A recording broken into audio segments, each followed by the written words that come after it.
요엘 3장 9절에서 21절까지 저희가 읽었는데요. 여호사밧 골짜기라는 이야기가 어제 말씀에서도 3장에서 계속 나오고 있어요.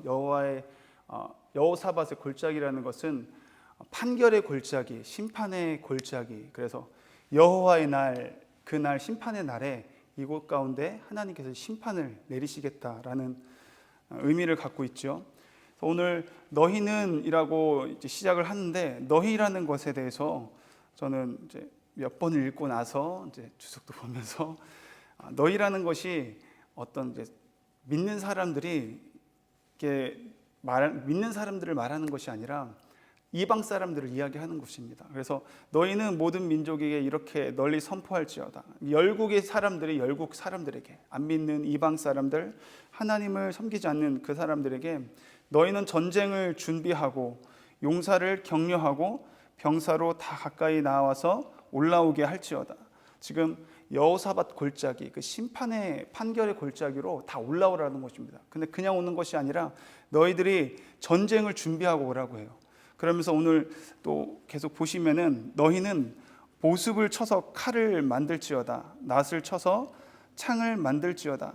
지금 무기를 만들라는 거죠. 칼과 창을 너희들이 농기구를 가지고 만들어 가지고, 이것이 사람이 자신의 힘으로 뭔가를 해가지고 너희들이 한번 덤벼봐라. 너희들이 병사를 모집하고 암만 너희들 강하게 무장하고 올라와도 하나님께서는 그들을 향한 심판을 멈추지 않겠다라는 거죠. 계속해서 또 계속 말하죠. 약한 자도 이르기를 나는 강하다 할지어다. 약한데도 불구하고 스스로가 나는 강하다, 자기 체면을 걸면서 그렇게 자기 착각 가운데 너희들 나온다 할지라도 그런 사람들마저도 하나님께서는 다 심판하실 것이다. 사면의 민족들아 너희는 속히 와서 모일지어다. 어디로 지금 속히 와서 모이라는 것입니까? 판결의 골짜기로 다 오라는 것입니다. 여호와여 주의 용사들로 그리로 내려오게 하옵소서. 그들이 올라가고 모이는 그 장소를 주의 군대, 주의 군사 용사들이 내려오는 거예요. 위에서 내려와서 하나님의 천군 천사들이 그들과 이제 싸운다는 거죠. 누가 이기겠습니까? 백전백승하겠죠. 하나님의 군사들이 내려오면. 그렇게 심판이 이루어질 것을 지금 이야기하고 있고요. 계속해서 12절에서도 민족들은 일어나서 여호사밧 골짜기로 올라올지어다. 그 판결의 골짜기로 다 모든 사면에 있는 민족들을 다 올라오라고 하는 거죠. 내가 거기에 앉아서 사면의 민족들을 다 심판하리로다. 하나님께서 거기에 앉아 계신대요. 하나님께서 우주보다 크신 분이신데, 지금 이것은 어떠한 장소를, 특정한 장소를 이야기하는 것이 아니라 하나님의 심판이 있다는 것을 계속 이야기하고 있는 것이죠. 그러면서 사면의 민족들을 다 심판하리로다. 13절에 너희는 낫을 쓰라 곡식이 익었도다. 와서 밟을지어다. 포도주 틀이 가득 차고 포도주 독이 넘치니 그들의 악이 크미로다. 사면에 있는 모든 민족들, 하나님을 떠나서 우상 숭배를 하고 죄악 가운데 있는 이방 사람들, 하나님을 믿지 않는 그 모든 사람들을 하나님께서 심판을 하신 이유가 지금 이 말씀이 기록되어 있죠. 왜요? 그들의 악이 크다라는 거예요. 얼만큼 큰가? 곡식이 익어서 더 익지 않을 정도로 그렇게 지금 죄가 만영하고 가득 차 있는 상태, 포도주 틀에 가득하고 포도주 독이 넘치고 있는 그 상태, 막 충만한데 그것이 죄악으로 충만하다는 것이죠. 그렇기 때문에 하나님께서 그 모든 민족들을 심판하신다라는 것이죠. 올라와라. 14절에 사람이 많으며 심판의 골짜기에 사람이 많으며 심판의 골짜기에 여호와의 날이 가까움이로다. 무수한 사람들이 다 이제 심판하는 그 자리에 다 올라오게 되고 모이게 된다는 것입니다. 그래서 15절에 해와 달이 캄캄하며 별들이 그 빛을 거두리도다. 여호와께서 시온에서 부르짖고 예루살렘에서 목소리를 내리시리니 하늘과 땅이 진동하리로다. 그러나 여호와께서 그의 백성의 피난처 이스라엘 자손의 산성이 되시리로다. 아멘. 지금 여호와의 날은 심판의 날입니다. 두렵고 떨리는 날이죠. 근데 악으로 가득한 사람들, 이방 사람들에게 있어서는 그날이 두렵고 심판의 날이 될 수 있겠지만, 반대로 이스라엘 백성들, 곧 하나님의 백성들, 하나님의 택한 자들, 하나님의 자녀들에게 있어서는 그 여호와의 날이 어떤 날이 되는 거예요? 구원의 날이 되는 것입니다. 피난처가 되시는 주님께 붙어있는 날이 되는 것이고, 오늘 말씀처럼 그 산성에 머무르게 된다는 것이죠. 하늘과 땅이 진동하는 게 뭐예요? 하늘이 진동하는 건 잘 모르겠지만 어떤 건지 상상이 좀 안 되는데, 땅이 진동하는 건 알잖아요. 지각 변동이 일어나고 땅이 열려서 구약에서 보면 땅이 그 사람들을 삼켰던 이야기도 나온 듯이 땅이 흔들리고 사람들이 다 아비규환 돼가지고 심판받는 그날에 하나님의 백성들은 하나님이 친히 책임져 주시고 하나님이 친히 피난처가 되어주시고 그 구원의 그늘 아래 우리를 그 산성에 세워주신다는 것입니다.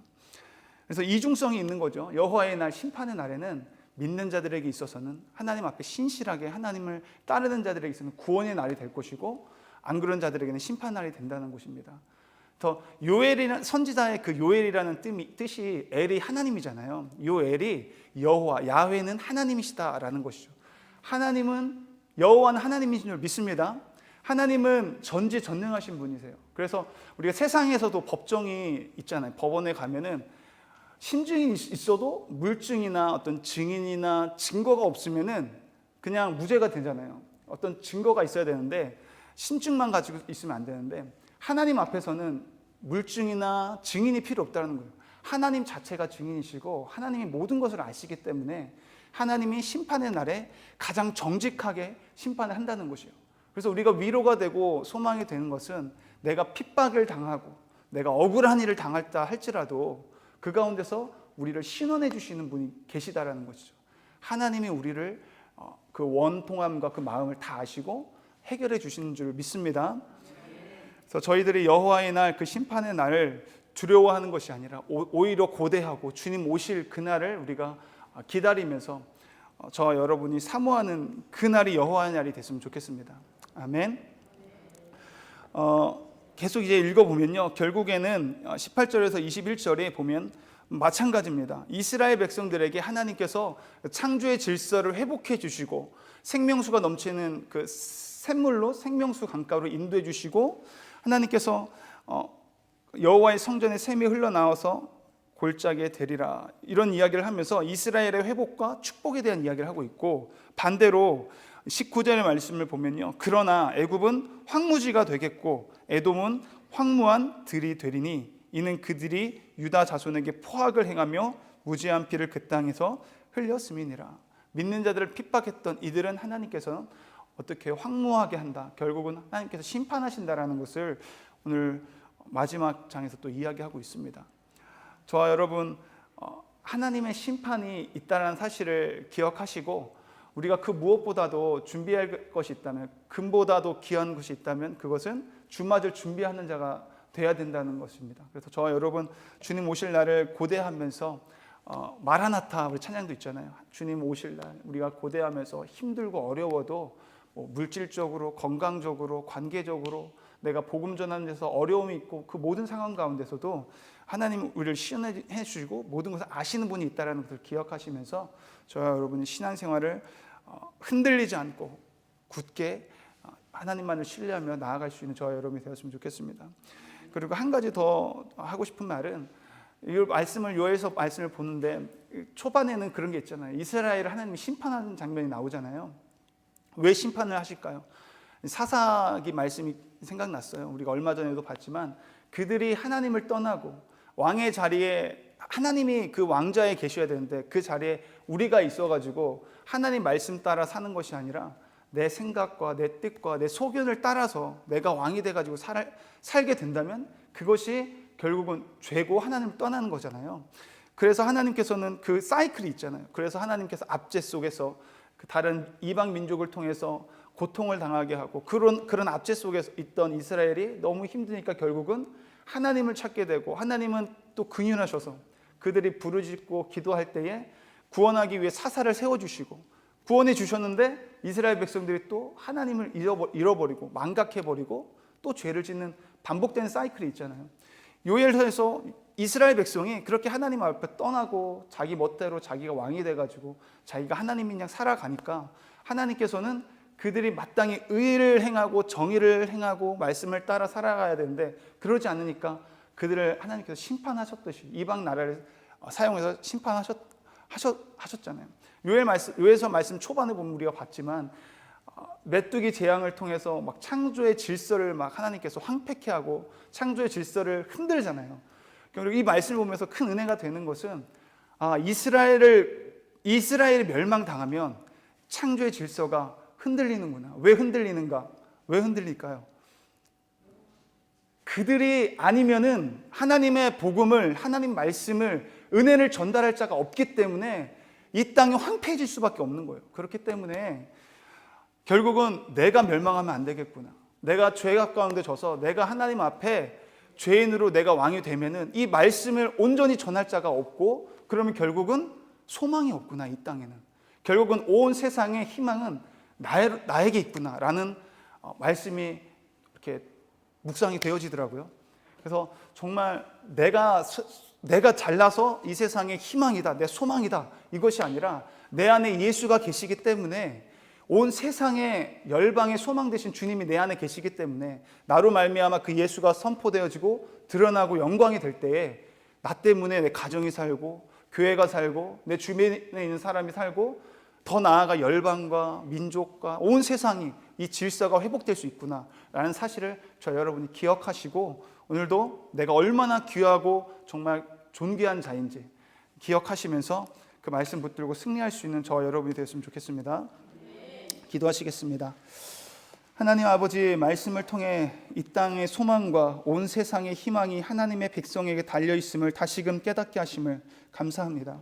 하나님의 말씀과 은혜를 오늘도 세상에 전하는 자로서 사명을 감당하는 하루가 될 수 있도록 성령 하나님 우리를 인도하여 주시옵소서.